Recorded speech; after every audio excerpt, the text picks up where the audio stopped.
it's forged welded now. Kind of anticlimactic, isn't it? You would expect it to be much more colorful. You see the billet, the welds on the ends are almost broken already with the pressure plates. And the tool, well, these are handles relatively off.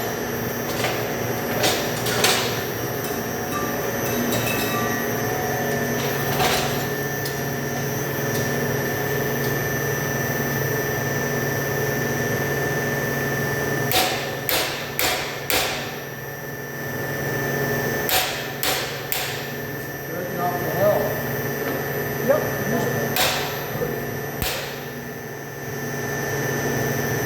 It's right up against that motor house and so I'm going to scoot over a little bit.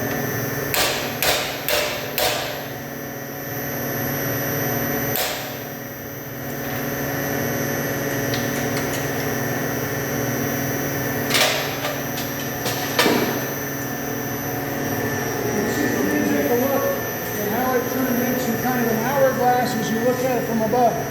That steel has been displaced to the side. You can see it bulging out and billowing. Those pressure plates pushed in and it wanted to wrap around it. Had I gone any further in the press, that steel could have wrapped up around the pressure plate and captured it. And that would be counterproductive to us. So did the stainless come off with the pressure plate, or is it still on there? It looks like it went with the pressure plate, but it might be, I can see a little, see that little curly cue? It just dropped off. Thank you, sir. I don't think we've got much in the way of steel. Now you see this little bead here, that was just some of the booger that got pulled down in from the billet. And my post vice, it's a long handle, so I run my post vice with my knee.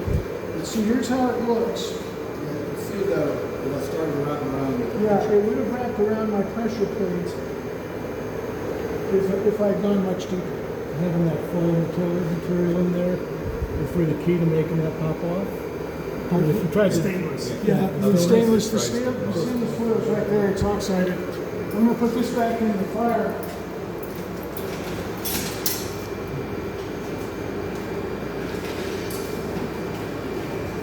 So I'm gonna stay